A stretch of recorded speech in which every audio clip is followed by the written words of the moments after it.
Alerte, alerte, alerte, l'heure est grave. Assassinat manqué du VP Damana Picasse. Qui veut mettre fin à la vie du VP Damana Picasse, les gars? Partagez massivement cette vidéo. Partagez dans tous les groupes que vous connaissez. L'information que je viens de recevoir est très grave. Et c'est de sources sûres, très sûres et confirmées, les gars. Et confirmées. Voici ce que la personne m'envoie comme information. Partagez, les gars. Partagez la vidéo.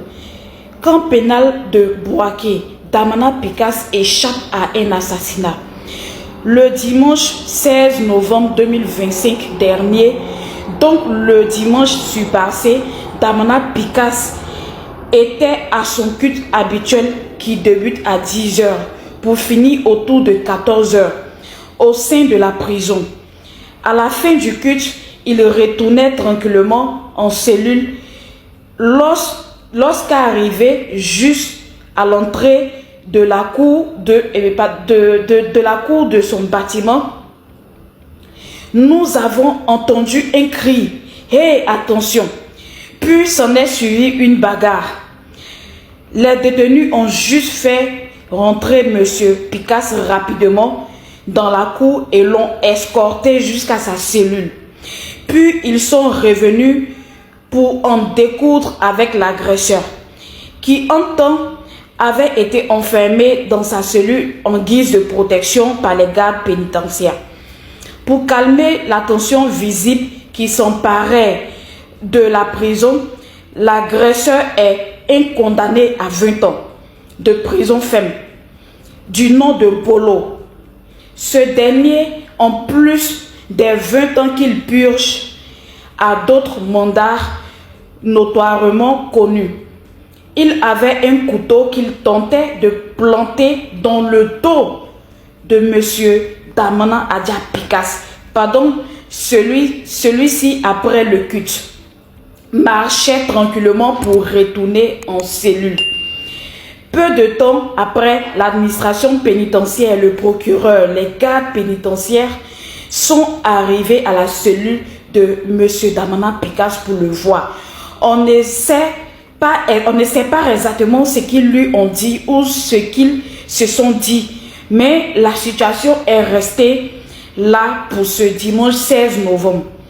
Le lendemain, lundi 17 novembre 2025, la réapparition de l'agresseur, le nommé Bolo, dans la cour de la prison n'a pas plu aux autres détenus. Cela a mis le feu aux poudres. Les prisonniers se sont mis à le poursuivre pour le frapper. Il n'a dû son salut qu'à la rapidité de ses jambes et à la vigilance des gardes pénitentiaires qui l'ont aidé à sortir de la prison pour être mis en sécurité dans la cour de l'administration. Le sieur Bolo n'est plus revenu. Les autres prisonniers n'en voulaient plus. Bolo a été entendu par le régisseur et ses collaborateurs puis envoyé au parquet, d'où il a été déféré à la maison d'arrêt de Bouaké. La MAB. 4 jours plus tard, c'est-à-dire le jeudi 20 novembre 2025, le calme était revenu, la situation s'étant apaisée. Bolo a été ramené au camp pénal et directement enfermé dans une cellule. Néanmoins, selon les propres dits de Bolo, écoutez bien, il aurait reçu un ordre de terminer monsieur Damana Picasse. Alors qui est derrière l'assassinat de Damana Picasse? Qui veut exterminer Damana Picasse? Ici, je vous avais dit que Damana Picasse était très gênant. Il était très gênant pour d'autres. Il était très gênant pour d'autres. Alors les gars voulaient coûte que coûte mettre fin à sa vie. Vous voulez qu'on parle? Vous voulez qu'on fasse sortir les noms?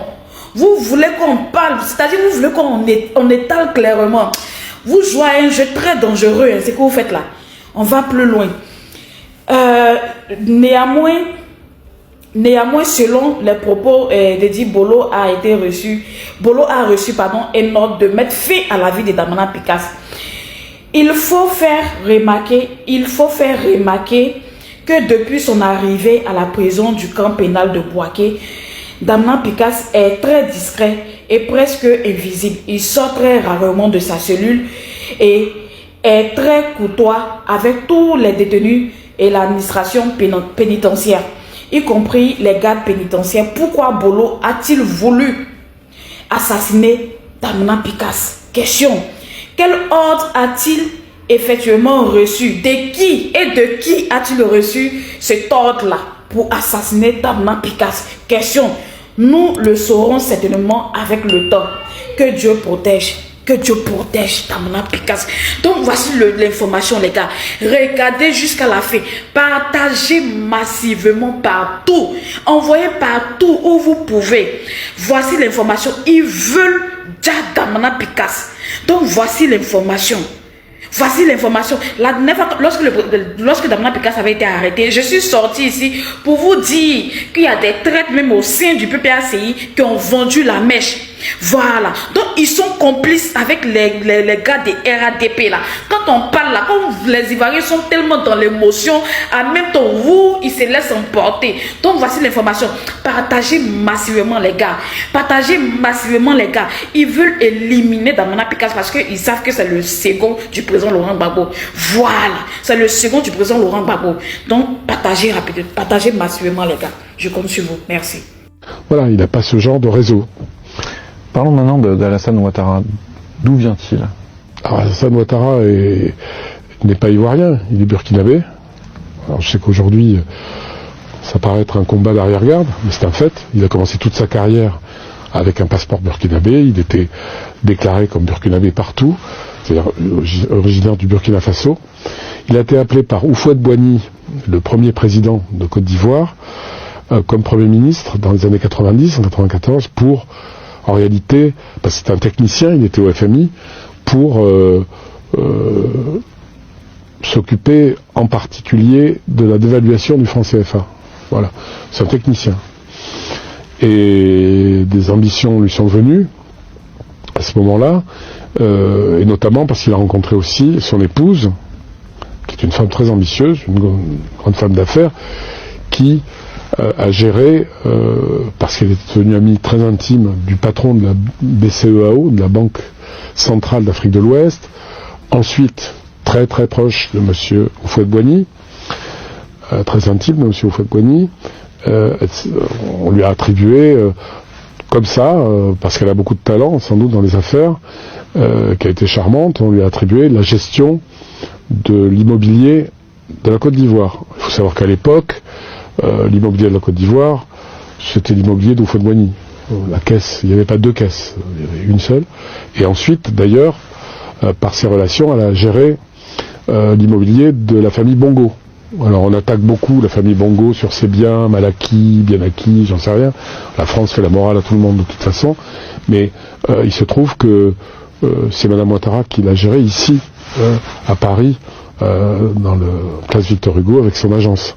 Donc elle a beaucoup d'ambition, elle rencontre Ouattara et elle épouse Ouattara, ce qui fait beaucoup de peine à Houphouët-Boigny, paraît-il, et ce serait la raison pour laquelle Jacques Chirac n'aimait pas Ouattara, parce qu'il avait, selon le chargé des affaires africaines de l'Élysée à l'époque, M. Bonnecorse, il avait piqué la femme d'Houphouët. Dixit, M. Bonnecorse. D'accord. Et l'affaire Armajaro, est-ce que vous pouvez m'expliquer? Armajaro, c'est un géant du cacao anglo-saxon qui fait un travail formidable puisqu'ils ont beaucoup d'intérêt dans le cacao dans le monde entier, et notamment en Côte d'Ivoire, puisque la Côte d'Ivoire est le premier producteur mondial de cacao, et que le cacao c'est mieux que le pétrole, puisqu'il n'y a jamais assez de cacao, puisque tous les pays émergents, tous les pays qui sont devenus des pays de grande consommation